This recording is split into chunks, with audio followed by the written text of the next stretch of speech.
willkommen zum zweiten Teil vom Fortunate Son Tutorial. Ich möchte dir in diesem Video heute Folgendes zeigen.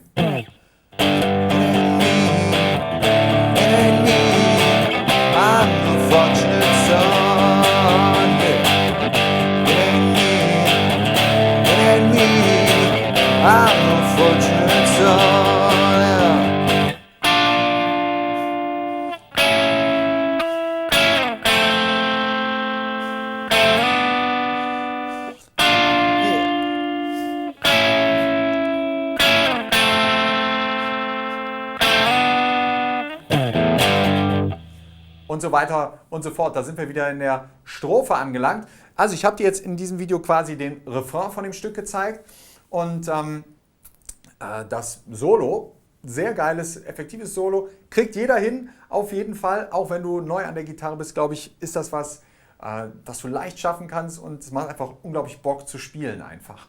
Du kannst dabei sehr gut deine Finger trainieren und ein Rhythmusgefühl trainieren, insofern sehr gute Übung. Wenn du neu an der Gitarre bist, check in der Videobeschreibung auf jeden Fall mal meinen kostenlosen Crashkurs aus. Der bietet dir auch eine gute Grundlage für das Tutorial hier.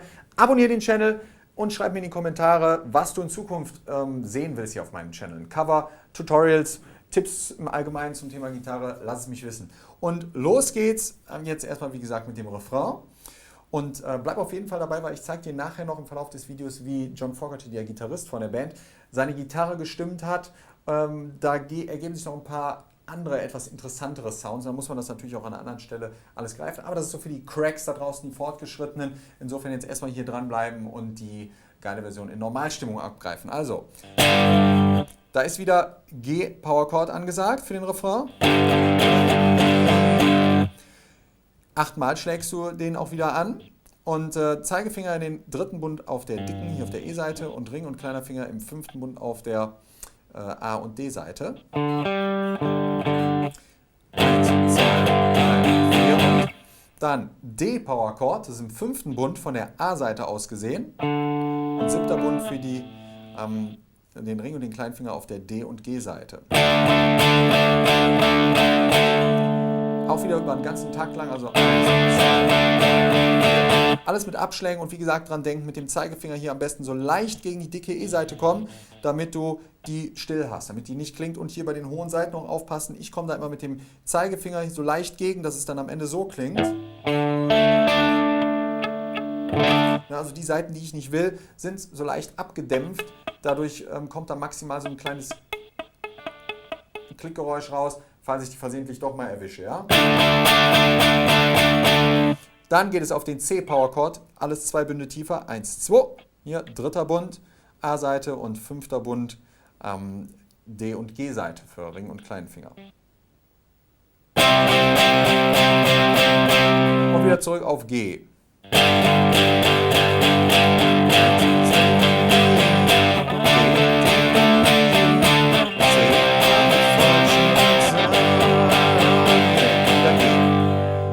Jeden Akkord, wie gesagt, 8-mal anschlagen nach unten ist erstmal das Einfachste. Und kommen wir jetzt zum Solo. Super geil, brauchst nur Zeige- und Mittelfinger. Starten hier im siebten Bund auf der G-Seite. 1, 2, 3, 4, 5, 6, 7. Dritte Seite von unten. Und Zeigefinger in den sechsten Bund auf der H-Seite. Dann schlägst du beide Seiten gleichzeitig an. 1, 2 und 3 und 4 und das Ganze dann einen Bund tiefer im sechsten bzw. fünften Bund, immer noch auf den beiden Seiten. Also 1 und 2 und 3 und 4 und 1 und 2 und 3 und dann schlägst du auf der 4 nochmal an und dann rutschst du runter in den ersten bzw. zweiten Bund. Ja, erster Bund H-Seite, zweiter Bund G-Seite, immer noch auf den Seiten. 2 und 3 und 4 und einen ganzen Takt.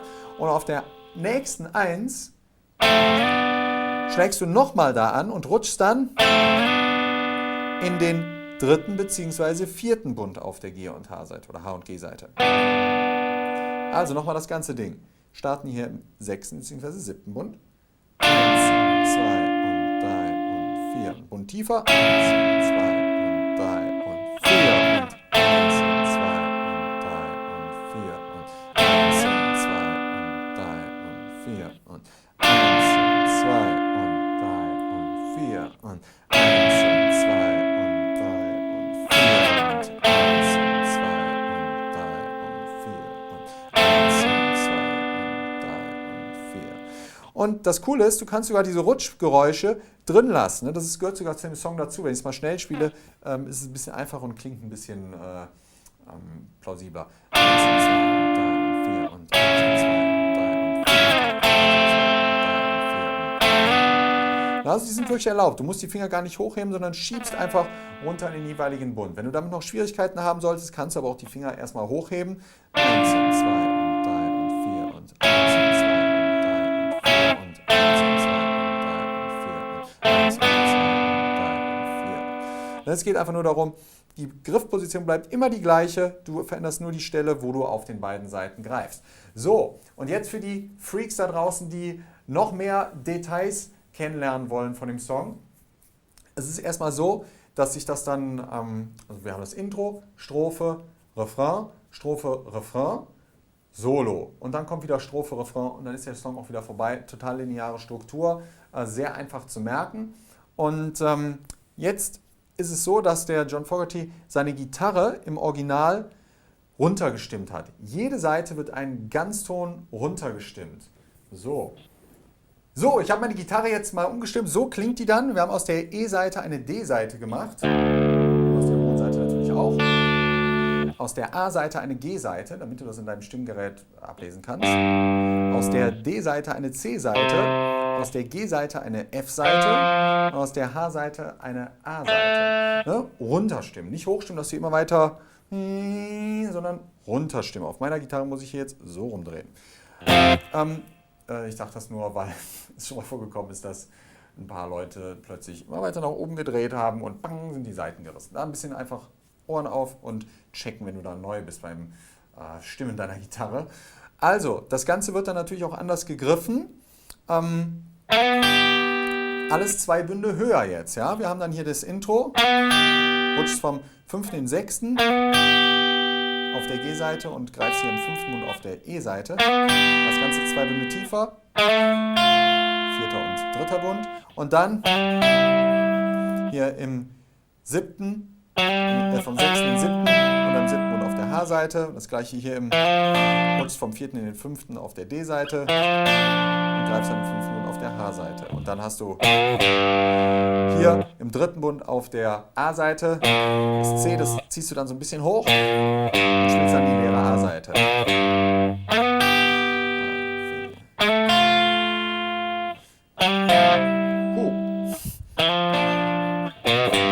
Wechselschlag natürlich möglich, mein langsam. 2, 3 und 4 und 1 und 2 und 3 und 4 und 1 und 2 und 3 und 4 und 1 und 2 und 3. Das Witzige ist, bei manchen Aufnahmen klingt es so, als würde er hier bei den 2 Griffen auf der D- und H-Seite nicht reinrutschen, sondern einen Hammer-On machen. Das heißt, der Zeigefinger wartet hier im 6. Bund auf der D-Seite. Das ist jetzt echt hier ein bisschen für die Fortgeschrittenen raus. Ja? Also keine Sorge, ist gar nicht so wirklich schwierig, aber jetzt hier das zu verstehen mit der ungestimmten Gitarre und Hammer-Ons und so weiter, schau einfach mal zu, vielleicht ist es ja was für dich.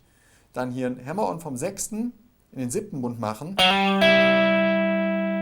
und im 7. Bund auf der H-Seite greifst du immer noch den Ton. Und das Ganze dann hier vom 4. auf den 5. und dann, also nochmal langsam. 2, 3, 4. 2, 3, 4. 2, 3, 4. So, und die Akkorde werden dann hier gegriffen mit einem A-Power-Chord. Und Anschlagsmuster ist auch ein bisschen anders, aber erstmal die Akkorde. Dann geht es auf G. Greift auch mal gerne einen offenen G-Akkord. Dann ein D-Akkord.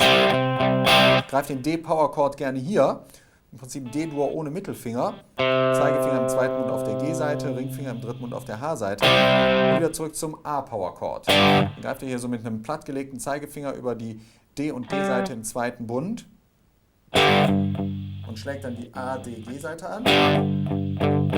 Dann den G-Power-Chord. und dann. Das Besondere bei diesem D-Power-Chord, den wir hier auch so greifen können, wie gesagt, er schlägt auch noch die leere A-Seite dazu an. Das heißt, A, D, G und A-Seite werden da angeschlagen. Oder A-Power-Chord. Dann Refrain. So, A-Power-Chord und dann E-Dur. Mittelfinger, zweiter Bund, A-Seite, Ringfinger, zweiter Bund, D-Seite, Zeigefinger, erster Bund, G-Seite. D-Power-Chord. Mit der A-Seite auch noch dazu, klingt ziemlich fett. I'm no fortunate son.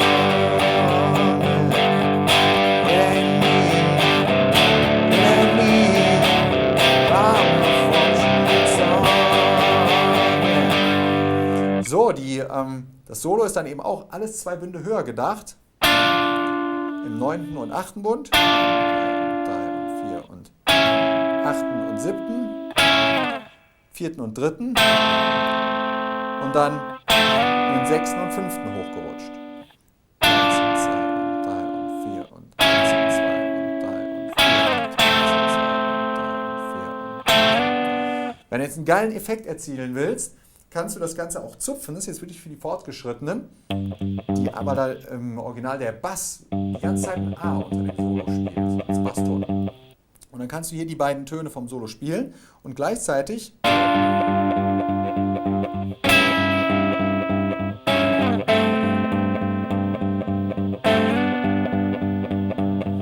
die Bassseite mit dem Daumen zupfen. Immer weiter.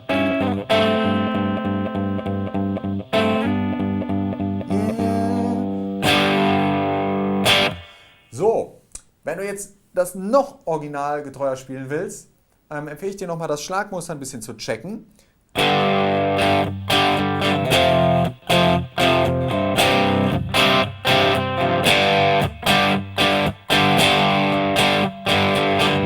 Ja, ich schlägt nämlich an auf der 1, 2, und dann auf der 2 und, 3 und 4 und. 1, 2,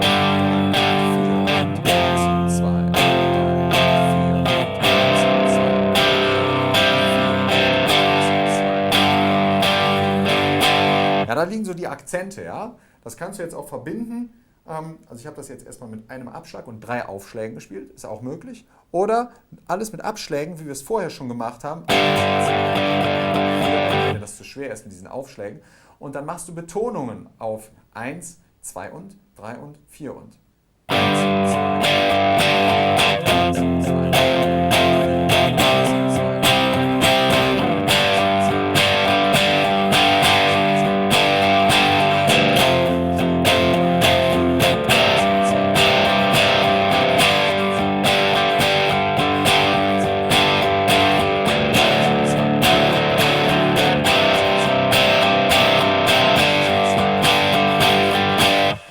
Das ganz schnell. In langsam wäre das folgendermaßen.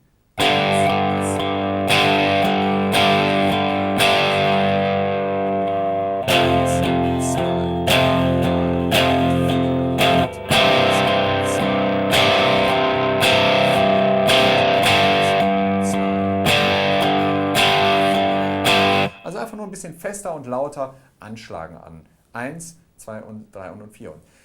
So, jetzt hast du das ganze Stück drauf. Wenn du irgendeine Frage dazu haben solltest, schreib mir das auch sehr gerne unten in die Kommentare, was du in Zukunft auf dem Channel hier sehen willst. Check in der Videobeschreibung auf jeden Fall meinen Crashkurs aus. Lohnt sich, um so ein Tutorial hier auch richtig gut drauf zu kriegen. Und abonniere den Channel. Wir sehen uns im nächsten Video wieder. Mach's gut. Ciao!